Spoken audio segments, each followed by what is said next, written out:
6 anyos nga bata babae ang ginahong na missing sa sitio Paglaom, Barangay Inaywan, Dakbayan sa Sugbo. Ang nakabalik na apan, nitug-an nga gitaguan kuno siya sa usa ka dakong tao nga wa siya makaila. Ang nahitabo sa bata na report sab sa barangay ug aduna say reaksyon ang simbahan sa parokya mahitungod sa nahitabo. Ano ang report?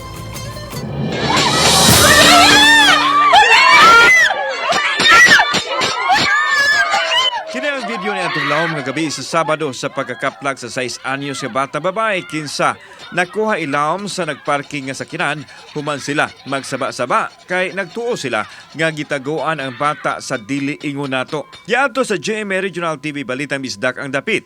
Din gisaysay sa bata ug sa iyang inahan ang nahitabo. Suma sa inahan nga nigawas ang iyang anak ni atong sayos sa gabi sa Sabado apan wa na kini mahibalik sa ilang balay. Hinungdan nga nagpatabang siya sa ilang mga silingan sa pagpangita o gitaho usab nila sa barangay ang nahitabo. Gipangita na kung maayo, pangita mo na, nagkuhan na mig maayo. Wa man gyud hapit na gyud as G's. Mo to pagkakuan gabi na gyud niya. Nagkuol na gyud kung maayo, hila ko kay kuan kanang gabi na niya, babayi man ni siya niya. Nigamit usab sila og binisaya nga pamaagi sa gamit og insenso o pagsaba-saba sa dapit sa punuan sa dakong kahoy sa dapit duol sa giparkingan sa sakinan. Human sa muupat ka oras, nabantayan sa usa ka mulupyo nga adunay kamot sa ilawom sa sakinan ug sa dihang ilang gibira ang bata mo ilang nakuha. Ang ilawom sa sakyanan, ilan na kining nasusi apan wa nila makiti ang bata apan human mapaasuhi. Giingong mibuto raman kini. Pagkuan ako sa iyang nawong ni ana siya, bata nga ang nawong itom kaayo. Unya nga nung daghan man siya kuan. Buling kayo. Buling kay siya nga itom kayo pagtan-aw nako nya ang iyang mata bitaw dili normal. Gisaysay sa bata nga samtang nagduha siya duol sa dakong punuan sa kahoy, giduol siya sa usa ka dakong tao.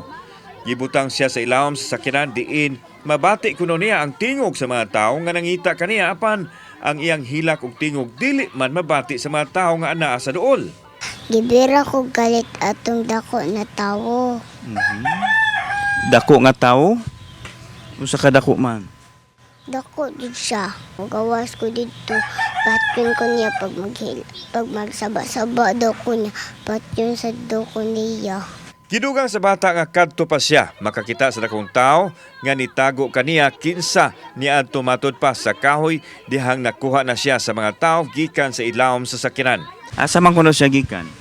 Dito sa kahoy daw.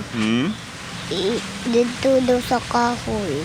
Sa kahoy? Katong punuan sa kahoy dito?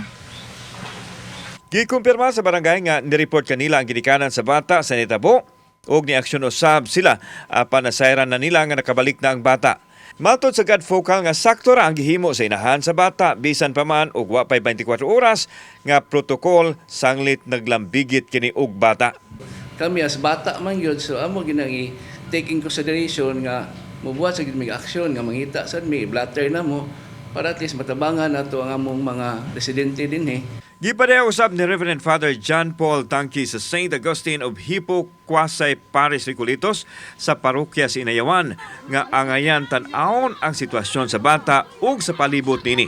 Apil na ang posibilidad nga adunay balatian ang bata ug ang posibilidad nga adunay demonic possession o paranormal nga panghitabo.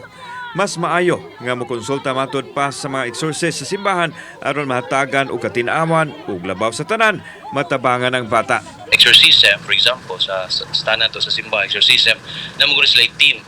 So, na team ang pare mo exercise, tapos naapod ang mga doctors kung nasa health problem or sa psychologist na pwede tanawan na. So, dili dayon nga makita is the bad spirit ni siya na. So, daghan ta aspeto pwedeng tanawan na.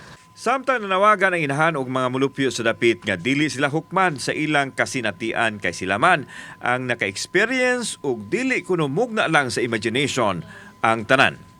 Kauban si Clover Lumayag, ako si Alan Domingo. Balitang Bisdak.